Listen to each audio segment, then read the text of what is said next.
Hey students, this is your Professor Emilianchuk, and today I want to go over the review for the final. Okay. Now I apologize for this little fact here, as that these slides were made for traditional class.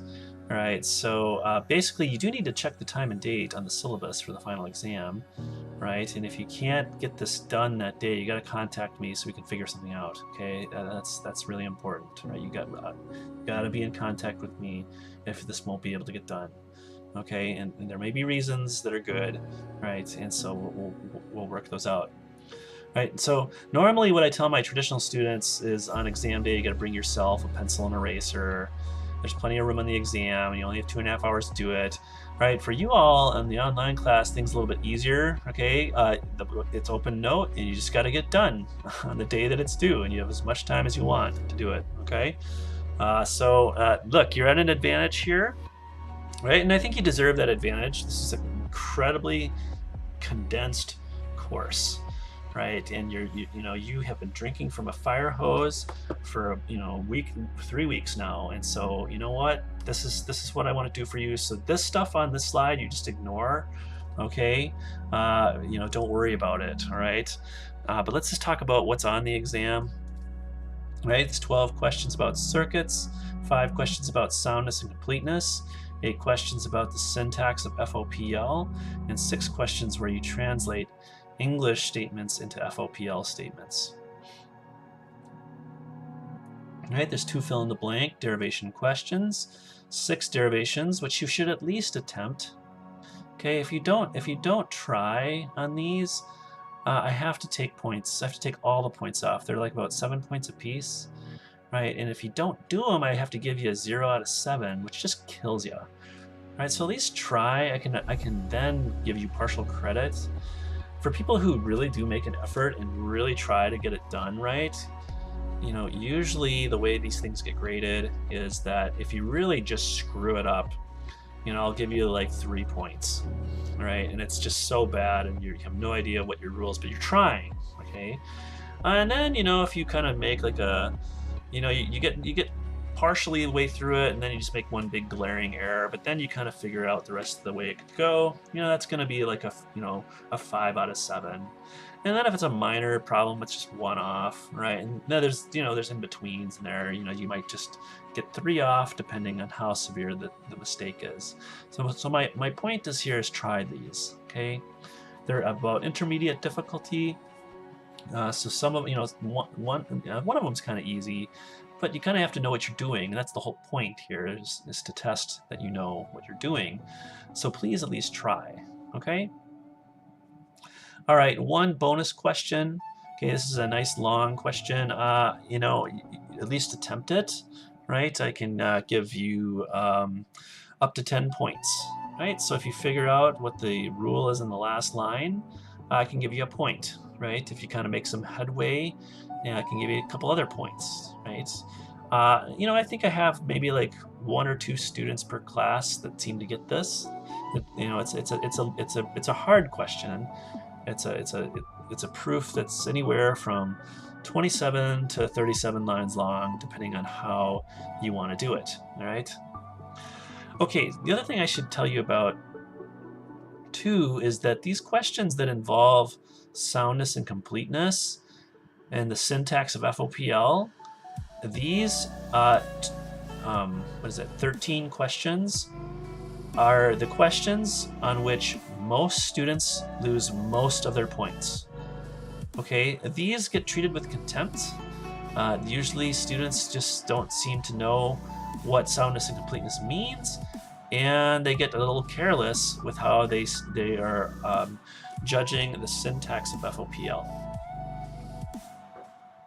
And the problem is I can't give you partial credit for those. Those are like 2 points apiece, and so if you get them wrong, well then you get dinged. And suppose you get like, I don't know, you miss 4 of these, right? So now you miss 4 of these. Now you're 8 points down, and then you miss 4 of these, and now you're 12 points down. So you don't have an A anymore, and you haven't even got to derivations. Okay, so you definitely need to actually focus on this and remember how to do those things. Okay.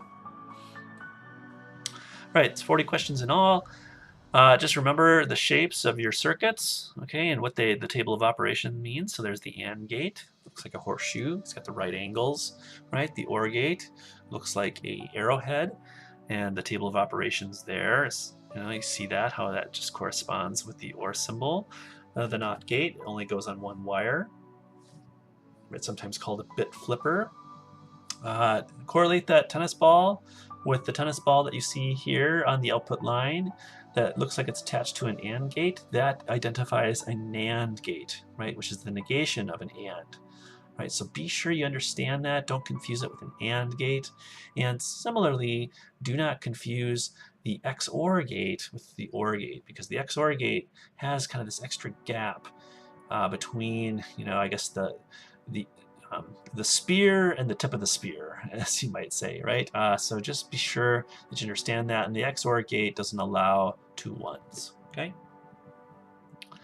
Remember that size has to do with the total number of gates in a circuit, and that depth has to do with the maximum number of gates that an initial signal could encounter. You'll have a couple problems like this on the exam. What you need to do then is just take the input values on each row. So row 1 there saying that A and B are both 1, and then just kind of figure out what things say. So here 1, if you have a 1 and a 1 inputting on an AND gate, it spits out a 1. That 1 enters into a NAND gate, which also, right, is it's not only going this way, it's going to go down this way too, right, into that one. And just like this one, this B is also going to come down here and enter into that NOT gate, right, which will be flipped to a 0, which inputs onto a NAND gate. And the NAND gate will output a 1, which inputs onto the OR. And then you have this 1 right here going across that wire there into this NOT gate, which is a 1, turns to a 0, and you have a 1 and a 0 on an OR gate, and so that's a 1. So you have to do that kind of work for each row, okay, and figuring things out. The depth of the circuit is a 3, and what the size of the circuit is a 5, right? So the depth, you can kind of count, this way. It goes through 3 all the time, okay? And then the 5, 1, 2, 3, 4, 5 gates. Soundness and completeness, right? I'm telling you, this always kills people, but you have to keep these things distinct, right? See the lecture on this. It'll help you kind of remember some strategies about how to think about these things. In a logical language is sound if and only if every derivation in the language corresponds with a valid argument. In a logical language is complete if and only if there's a derivation of every valid argument. Right? A little tip of a mnemonic device that I like. Soundness has a D in it, which is associated with derivations, all of which represent a valid argument. Completeness has a T in it, which is associated with valid arguments, as specified by truth tables, all of which can be derived. Right, some things to note. You can have soundness without completeness, right? Think of a system that only has conjunction elimination in it as a rule. That's sound, but it's not complete. We're not able to represent all the valid arguments. You can have completeness without soundness. Okay, suppose that I gave you a system with all the rules that we've been using, plus another one that would permit you to affirm the consequent. We would call it arrow elimination 2, and it would look like this, right? That could get you all the valid arguments all right, plus some invalid ones, right? So you can have completeness without soundness. Remember, too, that a theorem is a derivation that has no premises. Logical truths can be derived without any premises. Only assumptions have to be made. And also remember that the last line of a theorem is logically true. Okay? Right. FOPL's alphabet, remember this. Okay, there it is. You have the predicates A through M and the capital case, and then you have the names A through M in the lowercase. 3 different kinds of brackets, the 5 familiar operators, 3 variables, X, Y, and Z, and then the 2 quantifiers, the universal and the existential quantifier. Any predicate followed by a finite number of names or variables, or a combination of them, is a well-formed formula of FOPL. P and Q will be any formulas that you can come up with this language. then each of the expressions, not P, P and Q, P or Q, P if P then Q, P if and only if Q, are also formulas of FOPL, right? P is a well-formed formula of FOPL, and so is W. That's going to be a variable, any variable that we choose, right? Then each of the expressions, universal quantifier WP or existential quantifier WP is also well-formed, okay? Nothing else is, right? So remember that, okay? Remember that, and strictly go by that when you are evaluating your questions, okay? Also understand the difference between formulas that have free variables and associate that with openness. Okay, what you're concerned about is finding closed ones, and this is the case when all of the variables are bound. Okay, because a formula is an assertion in FOPL only if all the variables in the formula are bound. Okay, only closed, well-formed formulas are assertions. Right? All right, translating FOPL. When translating, remember to use the existential quantifier for words like some, there is, at least one, right? Use universal quantifiers for words like every or all, right? Careful, the words any and can be used in ways that can signify universal or existential quantification, right? So those can be ambiguous, right? So you have to think about those, right? Be careful with those. Know Aristotle's 4 categorical propositions, right? So all f's are g's. It's going to look like that, right? For every x, if x is f and x is g, right? The particular negation, some f is g, right? There is some x such that x is f and x is not g, okay? The universal negation, no f is g, has the form for every x. If x is in f, then x is not in g. And then the particular affirmation, some f is g, is going to look like there is some x such that x is f and x is g. Right? Understand those. Be able to identify those in the translation problems in English. Okay. All right. There is your little slide that will help you associate the truth functional connectives with their expressions in English. Here is a derivation rules little cheat sheet for you. Okay, this is nice to have in front of your face. Okay, so hey, if you're doing an open note test, it's not a bad idea to have this hanging around with you. Okay, those are important to know. Okay, revisit the working backwards strategy and how to use conditional and negation introduction. Right, the relevant slides will help. Okay, and now on the final, there's a way to read the problems that's important. Okay, so you're going to get a problem that kind of looks like this. Right, and you might be wondering, what in the world? How do I read that? Well, here's the deal, right? The premises are within the brackets, okay? They are within the set, and the premises are separated by a comma. The target, what you're trying to derive, is on the other side of that little turnstile, okay? What this actually means is implies, I think. And so you want to, right, then list the premises out like so, right, and then derive the target k off. Okay? All right. And if you get something that looks like this, right, where you have the little turnstile and then you have this formula, okay, what's being said there is that there's no premises, and then your target is the formula on this side of the turnstile, right? So that's a logical truth. So what you want to do is derive that and then start with premise 1 using an assumption. Okay, if you're struggling with derivations, and especially the rules that use subderivations and nested subderivations, right? I challenge you to look at the slide and do this one kind of in your own practice session. Try to derive what is called the disjunctive syllogism, right? So the problem looks like this, right? So you have your set of premises that are given to you. You have a disjunction, and then you have a negation. And your target is one part of the disjunction, FA, okay? So the way you write that up is that the disjunction gets written down first as a premise, and then the negation as a premise. All right, so the big question is, what is the rule that we're going to use on our very last line? Now, one of the things you can actually do here is you can kind of just see how this works logically, right? You could extract this FA out of here because the G's, right, the G and the not G cancel each other out. right? So F is going to come out of a disjunction. So you are going to eliminate the disjunction using the rule of disjunction elimination. All right, so you have your disjunction on a line, and now you got to get two more things. Now you got to get a P arrow R.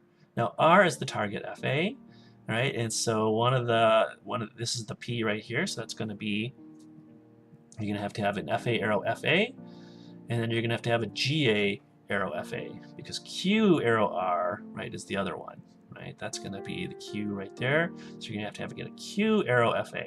All right, so those are the three subtargets that we need to get now. And so we're going to have to create two conditionals. We're going to have to do conditional introduction twice. All right, so what we're going to do is assume FA for conditional proof and derive FA from itself. Right, so we'll repeat line 1 and we're done, just like so. Okay, that's what we do. That's how we get this conditional. Okay, the other one's a little bit harder though. Okay, now I need to assume, right, GA for conditional proof, and that's what I do, because that's what I'm trying to create. Now I got to try to derive FA on the last line of my subderivation. Okay, but how am I going to do that? How am I going to do that? Well, one thing I noticed right away here is that premise 2 contradicts the thing I just assumed. Okay, and that's going to be helpful because then I can use negation introduction. All right, and since everything follows from a contradiction, what I can do then is assume the very opposite of my target, not FA, and make it contradict itself. So then I derive the contradiction, like so, and stop the subderivation, move back to the left, and write not FA. Okay, I do the double negation trick, and now I've derived FA, but I'm still within the scope of this subderivation I started on line 6. But that's okay, because that's what I wanted to do. I wanted to derive FA from GA, which I've done, and now I can stop that subderivation, and on line 11, write GA arrow FA from lines 6 through 10. Okay, now I have all three of my subtargets right here. Okay, I have it on line 1, line 5, and 11, and now I can write disjunction elimination. Okay, and I'm done. All right, now I went through that kind of quickly, I realize, right? But you should work through this kind of problem because it gets you working with these three complicated rules, right? And it requires some strategy, it requires some thinking, and just revisit this slide over and over and over again to kind of get a feel for how these rules work. And then you can move on to some of the practice sets in Canvas, right? There are 3 practice sets in Canvas that vary in difficulty, right? Pay attention to the practice set 3, which is the derivation of logical truths. And you'll also see, you'll have to derive the law of excluded middle. And so what you'll want to do is consult number 3 for an example, right? So I'm going to point those out to you right now. Let's see if I can't pull those up. Let's see if we can't escape here from PowerPoint and pull up the Canvas page, right? So we're pulling up the Canvas page. There it is. And if you go to Files, right, here is the derivation practice set. Course image. Oh yeah, that's for the page, right? So here's a derivation practice set, right? So you can find that right there. There's the 3 different sets. There's set 1, and that should come up here if my internet connection will allow it. Right, and so you have some answers. Okay, those are the answers. There is a practice set that doesn't have the answers. So you can look at those. Okay, there they are. Okay, and the increasing difficulty. Okay. Let's see here. What else do I want to say? Let's move back to this. All right. Some final practice Q&A. This is actually here on the home page. You can find this stuff. All right. If you find the study questions, here's the review slides. All right. Here's the study questions. You can find that. That's linked to in my drive. And I will pull. I'm not pulling from this set, but these will prepare you. Okay. Now, usually I make my traditional students really, pound this sort of stuff. But since yours is open note, I'm expecting good things. You have as much time to do it as you need, because look, you have really ran a gauntlet in this class.